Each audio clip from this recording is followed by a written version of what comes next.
CEO of Hensa Performance, and today, in the next 10 minutes, we're going to be talking about sustainable human performance. But before we get started, I want to ask you a quick question. How many of you are holding onto your cell phones right now in your hands? That's an honest bunch. How many of you have been flipping through your phone over the breaks during today or during the sessions even?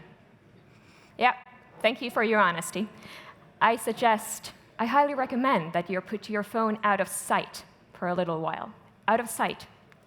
And I'll come back to why a little bit later. We'll talk about sustainable human performance today, but I wanted to start by really sharing a story of what it is not like. A personal story. About 9 years ago, one bleak November morning, my world went entirely black. I was running down the stairs to catch a taxi on my way to the airport when I fainted. I walked down that staircase, rolled down really, hit my head, had blood in my hands, and my first reaction when I woke up was to search for my laptop. Is my laptop okay? I went through a severe burnout. And what makes me sad is that I'm not the only one. My story is far from unique. 28% of employees in the US right now are experiencing symptoms of burnout. 3 out of 5 are experiencing symptoms of negative stress at workplace, cognitive, emotional, even physical, and that's up by 38%, by the way, since COVID. What makes me even more sad is that I kind of should have known better. My father, Dr. Hensa, was the founder of Hensa Performance. We're a high-performance coaching company. For over 2 decades, we've been helping athletes, executives, politicians, high performers across different fields to achieve what he called sustainable high performance. Our work today is mostly with organizations, but our roots are in Formula One, where we have won 16 world championships and 96% of podium places in the last 8 seasons. The way my father defined sustainable performance was this. It's not about winning a race. It's not even about winning the championship, which is nice. It's about winning off track. It's about creating a life that makes you proud, that gives you purpose and meaning. A life that makes you happy and allows you to live a healthy and long life. Better life leads to better performance. It's not something you try to maintain on the side of your job. It's a prerequisite for you to perform sustainably. And it starts with 3 questions. Do you know who you are? Do you know what you want? And are you in control of your life? Those 3 questions form the foundation, the core. And around them, the way we view well-being is as a circle, a system of 6 interconnected elements: physical activity, general health, nutrition, mental energy, biomechanics, and sleep and recovery. They form the foundation of human well-being and the foundation of sustainable high performance. Now, we tested this method in pretty extreme environments, as I already mentioned. Somebody once called Formula One as playing chess while running a marathon, and it's not too far off. To start with, you got 35 buttons on that steering wheel.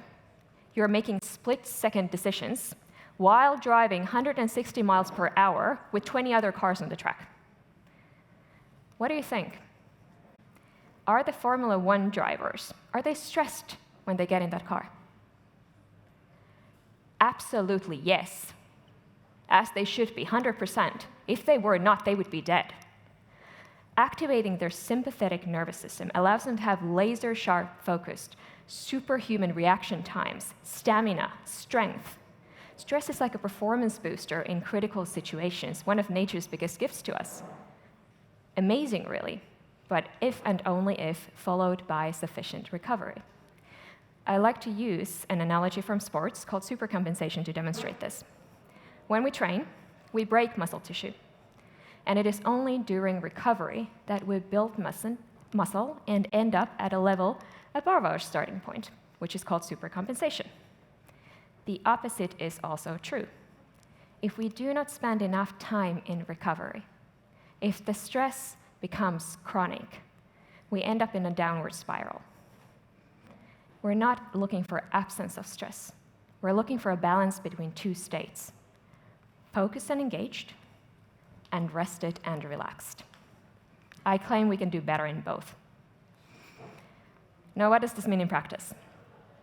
Most of us can really focus for an hour at a time, max. And we have about 4 effective hours per day. I'm not advocating for a 4-hour workday, but what I am telling you is, if you have 4 real hours of focus and engagement, innovation, performance, 4 peak hours, use them wisely. Protect them. Know when they are. Depending on your chronotype, it could be the morning, could be the evening or afternoon. Everyone goes through a post-lunch coma. When are your peak hours? Are you using them wisely? And are you looking at the other things that you can do to boost your performance? These are some of our kind of most common questions. First one, hydration. Dehydration, just 2%, will cause a decline in your performance, so drink up that water. Caffeine, on the other hand, can be actually a boost. It can enhance our performance if used wisely. Small doses and often, not those gigantic Americanos that I see around here. Meditation, this is interesting. Breathing exercises are wonderful to control your stress reaction, but it comes with a but. If you want to boost your focus, 15 minutes of exercise is actually better. Foods and supplements, I don't want to really go down this rabbit hole. There's a lot of research pro and against. Just maybe saying most of the stuff that's marketed out there really doesn't work that well. A bad night's sleep ruins next day's performance. This is, I feel this acutely. I arrived last night, and lucky to me, the answer is no.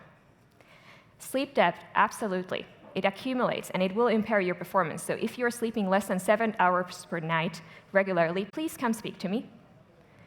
You probably won't even realize it.